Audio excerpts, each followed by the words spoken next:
As you prepare for retirement, you might look at how much you have saved and wonder how that compares to others. And it's not always a great idea to compare yourself to others, but this is something that clients often wonder about. They ask, how am I doing relative to people my age? What's the average savings of a 60-year-old, for example? So we're going to look at a couple of different information sources. They all approach this from a different angle, and so hopefully one or all of them will paint the picture for you in a way that is useful and that satisfies your curiosity.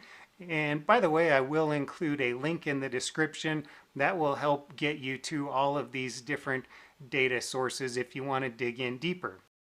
What you need to know is, of course, nothing is perfect, so it might not be all inclusive. Some of these don't include people's 401k versus IRA, so it might be some missing information there.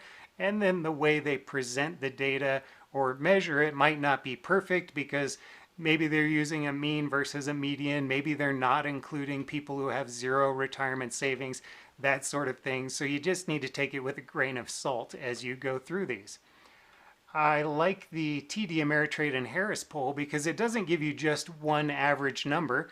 As we know, one single number is just not going to paint the picture accurately.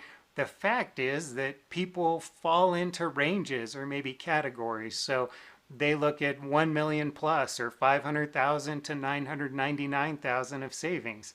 And this can help you maybe get an idea, given your age range, where you might fall on this type of chart. As you can see, having more than $1 million at almost any age makes you quite fortunate.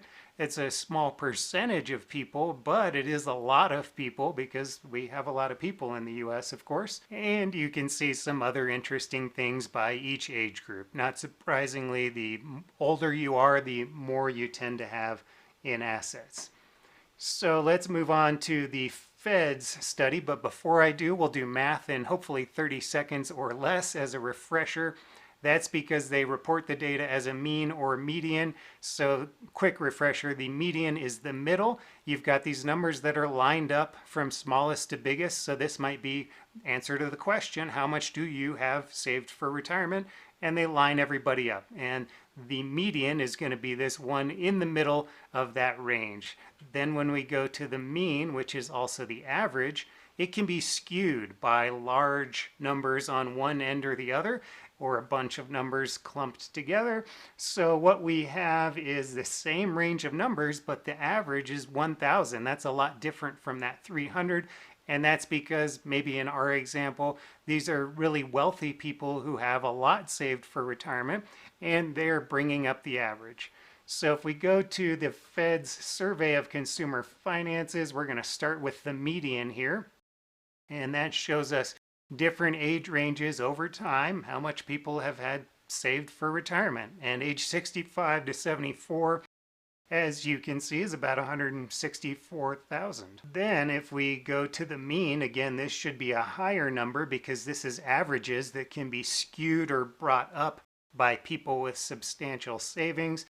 That number is quite a bit higher again for that 65 to 74 age range. Moving on to Fidelity, they have a lot of information on IRAs, 401ks, and 403bs. And by the way, I do want to ask, please subscribe to this channel. It doesn't cost you anything, and it helps you stay up to date on things like this. It also helps me out a tiny bit, so thank you for doing that. And thanks to everybody who has already subscribed. The Fidelity information shows you mostly these workplace plans, and then they do break it down into those tax-exempt organizations versus the 401k organizations. I realize that's not a perfectly clean split, but not going to go through all of these. You can pause this if you want to take a closer look, but that's what Fidelity tells us about people's retirement savings at this point.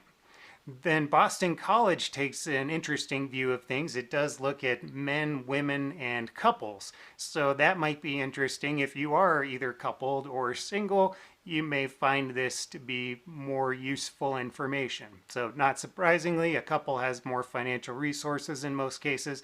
Not necessarily double that of a single person, but it is higher, of course.